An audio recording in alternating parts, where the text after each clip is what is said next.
Welcome to Voyage Daily Tech, the most important news personalized for you every day, supported by Voyage.com. After listening to today's news, you'll know first Dell's 27-hour battery life breakthrough in a new XPS laptop finally dethrones Apple's MacBook, reigniting the Intel versus Apple efficiency war.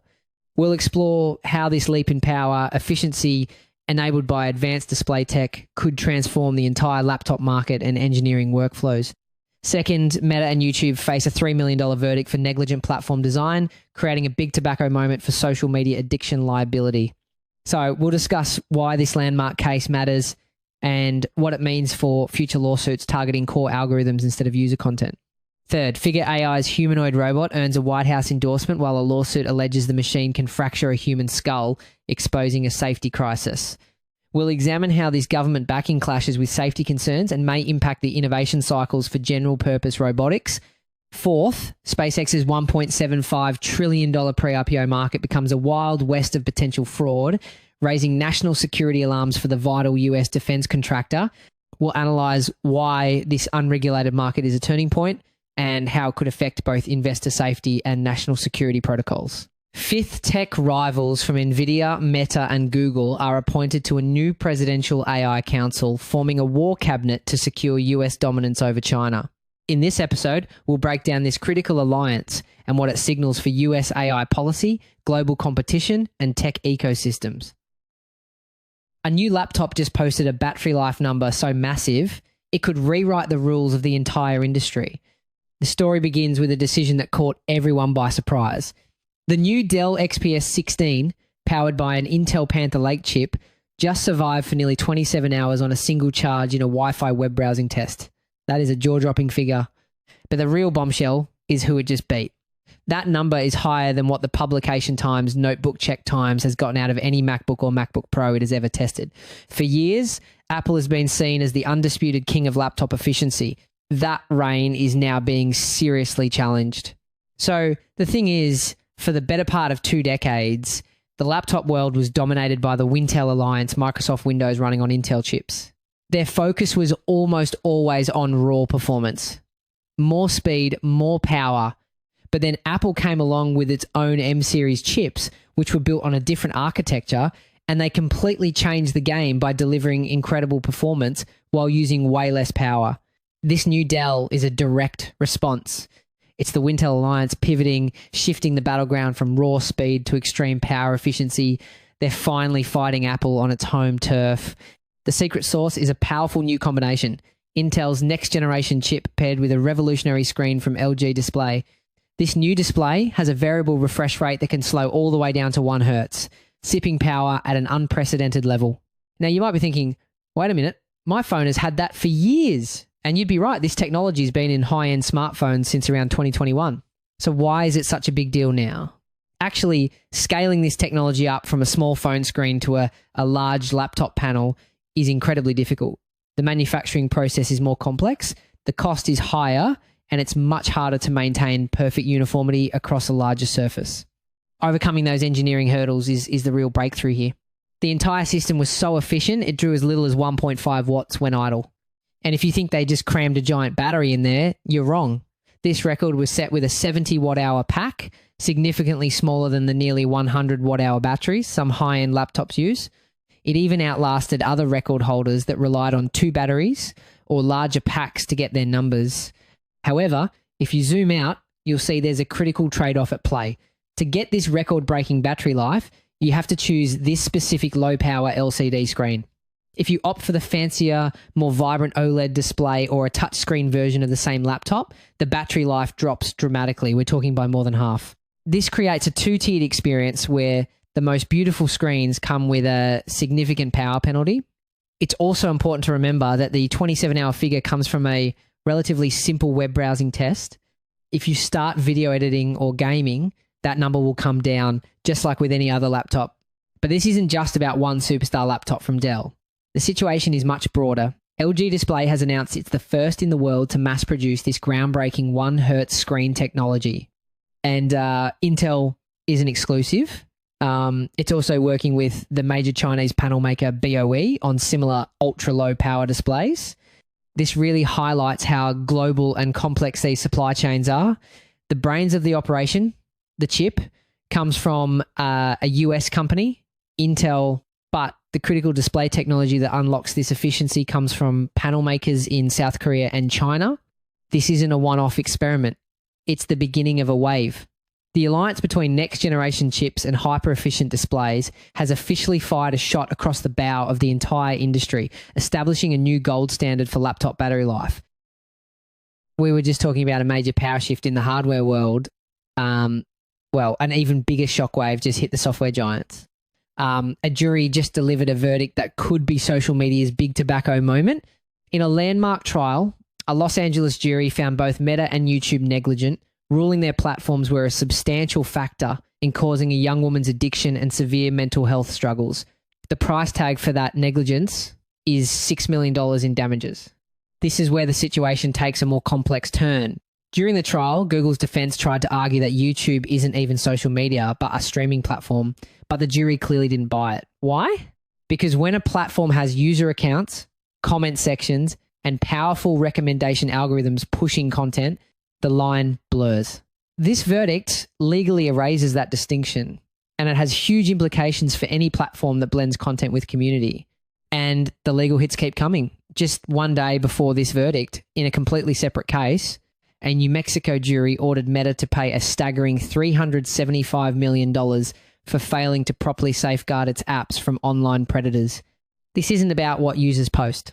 For the first time, a jury has held these tech giants accountable for their very design, the recommendation algorithms and autoplay features that lawyers argue contributed to crippling depression, body dysmorphia, and suicidal thoughts. So when we talk about negligent design, what we're really talking about are specific engineering choices. Think about the infinite scroll that never lets you reach the end, or the algorithmic loops that keep feeding you similar, sometimes increasingly extreme content. These aren't accidents. They are features designed to maximize your time on the platform.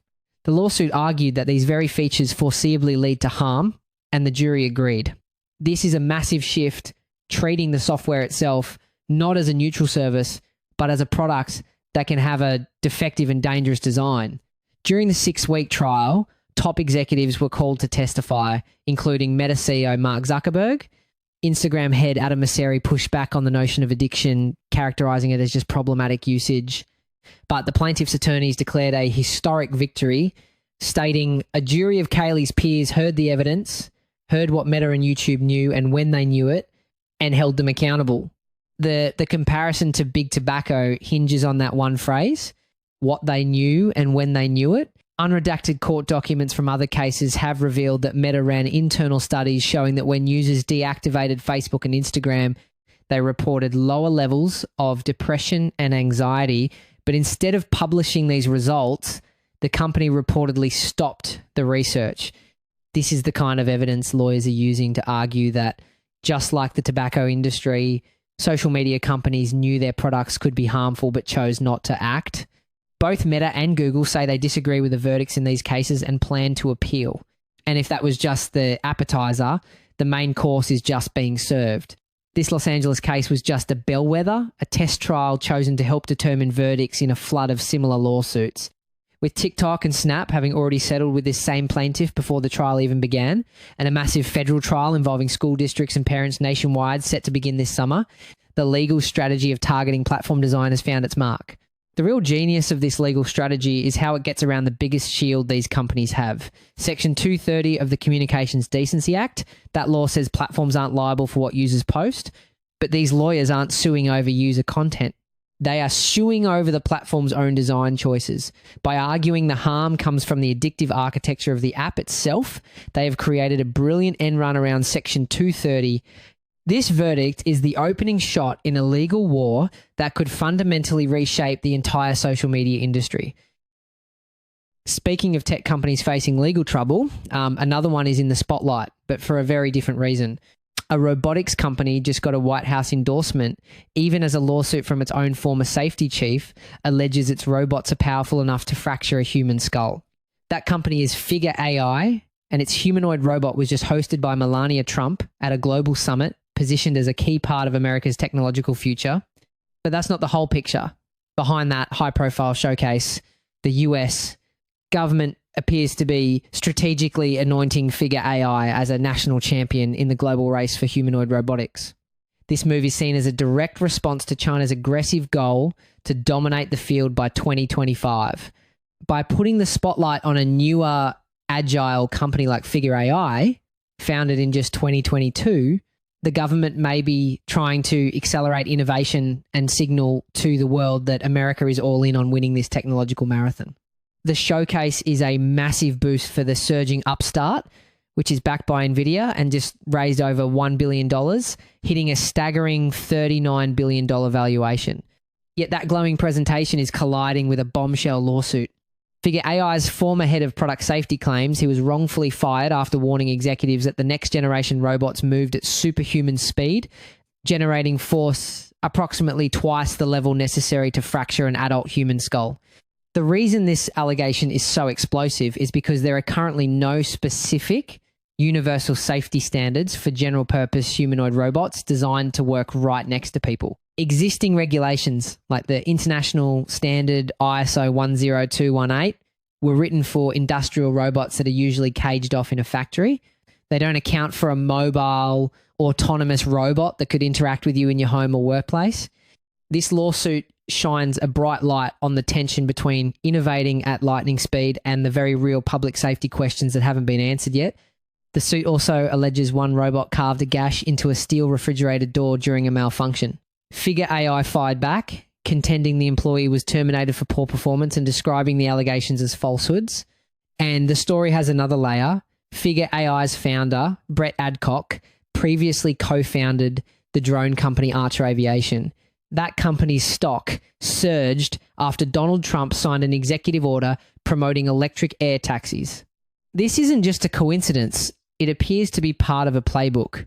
Research shows that Archer Aviation actively cultivated government relationships, entering into agreements with the US Air Force to share flight test data, and even creating a government services advisory board with retired military leaders to deepen its ties to the Department of Defense. This pattern suggests a modern path to success in highly regulated industries. Align your cutting-edge tech directly with government initiatives to gain a powerful competitive advantage. Shortly after, Archer raised $850 million. This puts the White House spotlight in a new context. While a humanoid robot is being promoted as a potential educator for children, the company behind it is simultaneously fighting explosive claims that its technology poses a lethal threat. And believe it or not, the educator angle is a fascinating PR choice, especially when the robot's first announced commercial job is in a BMW manufacturing plant. Some experts question whether positioning the robot as a friendly teacher for kids is a strategic move to soften the public image of a technology that could eventually displace millions of manual labor jobs. It's a high-stakes bet on the future of robotics, backed by billions in capital and the highest levels of government endorsement. From a surging robotics upstart to an established private giant, an investor who bought into what's being called the hottest IPO opportunity in history, just went on the record with a stunning admission. He hopes he didn't get duped. That investor is Tejpal Bhatia, a former Google executive and the former CEO of space company Axiom Space. He's one of many who have poured money into Elon Musk's SpaceX ahead of its anticipated stock market debut, which could value the company at a staggering $1.75 trillion. So why is this happening? Well, companies like SpaceX are part of a trend of mega privates that are choosing to stay off the public stock market for as long as possible. This allows them to focus on long-term, ambitious goals without the short-term pressure from public shareholders. But it also creates a massive pent-up demand from investors who are desperate to get in on the action before a potential IPO. But here's the catch. Bhatia and countless others can't be 100% sure they actually own any shares. He admitted, quote, "I don't think I did, but again, there's no way to know." The problem is the opaque, high-stakes secondary market where these private shares are traded. To get a piece of the action, investors are forced to go through a complex web of brokers and special purpose vehicles, or SPVs. In some cases, shares pass through as many as 5 different intermediaries, each with its own layer of fees, making it nearly impossible to verify who owns what. Now, get this. An SPV, or a special purpose vehicle, is essentially a shell company set up for one specific reason, in this case, to buy and hold shares. The brokers create these entities to pool money from lots of smaller investors. The danger is when they start layering them one inside another, like Russian nesting dolls. Your money goes into one SPV, which invests in another SPV, which might invest in another, until eventually one of them, way down the line, supposedly owns the actual SpaceX shares. After a few layers, it becomes a tangled mess where no one can prove a clear line of ownership. The demand is so intense that when a broker acting for an Emirati sheikh tried to buy $1.2 billion of SpaceX stock immediately, the deal still couldn't get done directly. This frenzy is creating a perfect storm for risk. One New York attorney warns that whenever there is this much hype, quote, inevitably the fraudsters come out of the woodwork because they smell an opportunity. And you might be asking yourself, where are the regulators? The reality is the current SEC rules for private sales were not built for this kind of Wild West market. The complexity of these SPV structures makes it incredibly difficult for regulators to keep up. The SEC has acknowledged the challenges and is exploring new rules, but for now, the market is growing much faster than the oversight. Another fund manager who turned down SpaceX deals over fraud concerns said the demand is driven by the fear of missing out. He says investors just, quote, want to say to their yacht friend, hey, I'm in SpaceX. Are you in SpaceX too? This isn't just speculation. The Department of Justice has already prosecuted pre-IPO fraud cases, with one financier sentenced to 8 years in prison for a scam involving SpaceX shares. As the company's valuation climbs, so do the fears that many investors could be left holding little more than paperwork. But this story is about more than just money. There's a massive national security risk hiding in plain sight. SpaceX isn't just any tech company. It launches critical US spy satellites and national security payloads. The Department of Defense has explicitly warned that these kinds of opaque ownership structures can be used by foreign adversaries to gain influence or access sensitive information. With untraceable shares passing through a global web of shell companies, it creates a potential backdoor for foreign powers to get a foothold in one of America's most vital defense contractors, all while regulators may be powerless to stop it. That concern over national security in the private space industry leads us directly to our next story, where the government is pulling tech's biggest names into its inner circle. Mark Zuckerberg, Larry Ellison, and Jensen Huang have just been brought together on the same team. They've been appointed by US President Donald Trump to a powerful new council that will shape America's entire AI strategy. And they're not the only heavy hitters. Google co-founder Sergey Brin and AMD CEO Lisa Su are also part of the initial group named to the President's Council of Advisors on Science and Technology. A while back, we unpacked how the AI race was being fought through chips and memory, HBM shortages, billion-dollar pre-buys, even the Chips and Science Act steering billions to onshore advanced memory like microns. Today, that hardware scramble is being pulled straight into the policy arena. But make no mistake, this isn't a friendly gathering of colleagues. It's a council of fierce business rivals. You have NVIDIA's Jensen Huang, whose company controls somewhere between 80 and 92% of the AI chip market, sitting right next to AMD's Lisa Su, his primary competitor. Then you have Meta's Mark Zuckerberg, whose Llama AI models are in a head-to-head fight with Google's Gemini. As we've discussed before, that rivalry has been intensified by brutal HBM memory squeeze Meta's own engineering leadership publicly worried about supply, while South Korea is pushing an $84 billion national plan to lock down the stack with Samsung and SK Hynix. Putting Su and Huang in the same room all but guarantees supply chains and memory policy land on the agenda. This isn't just another tech panel. The administration has made securing US leadership in artificial intelligence a central priority, framing the technology as a defining arena of strategic competition with China. We previously analysed how US export controls have cut Chinese firms off from NVIDIA's top Wadia GPUs, forcing pivots to domestic hardware like Huawei's Ascend chips and sparking a wave of lean AI software tricks to stretch scarce memory. Expect those tensions and trade-offs to surface here. This move comes as companies are pledging trillions of dollars in spending over the coming years, with the White House pushing to accelerate the sector's growth. This is being treated like a geopolitical war cabinet for a reason. Experts believe this group could push for even more aggressive policies to counter China, like tightening export controls on advanced AI chips. And as we've discussed before, that squeeze doesn't just slow models, it inflates costs and power budgets, which is why energy is now a policy question, not just an engineering one. And when we talk about spending, the numbers are staggering. In 2023 alone, US private investment in AI hit over $67 billion, dwarfing China's nearly $8 billion. But winning this race isn't just about chips and code, it's about power. A lot of it, the International Energy Agency projects that by 2030, global data centers driven by AI will consume more electricity than the entire country of Japan. This is why the appointment of a fusion energy CEO to the council is so revealing. It shows the administration is thinking about how to power this AI-driven future. The council, co-chaired by David Sachs and Michael Kratsios, is expected to play a key role in shaping Washington's response to this intensifying global AI race. While the initial group is 13 members, the White House has said the council could ultimately expand to 24. We've called this the Great Capital Reallocation Meta, planning up to $600 billion in AI infrastructure by 2028, and NVIDIA eyeing $1 trillion through that same period. And this is where that fire hose of private spend meets federal policy. And the leadership here is particularly telling. Co-chair David Sachs is a venture capitalist known for his strong libertarian-leaning politics. He's been very public about his belief that heavy-handed AI regulation could stifle innovation and hand the advantage to competitors. His appointment signals a clear ideological direction for the council, one that will likely favour deregulation and a pro-industry stance to unleash private sector growth. The appointments signal a much closer alignment between the administration and major technology companies, a strategic move aimed at reducing regulatory barriers and accelerating private sector innovation. If that alignment extends to industrial policy, it could speed up the onshoring plays we talked about earlier, like US. Subsidies to expand advanced memory capacity, tightening America's grip on the supply chain. Interestingly enough, while the council is packed with industry titans, the real story might be who isn't in the room. There are no dedicated AI ethicists, labour leaders, or open source advocates.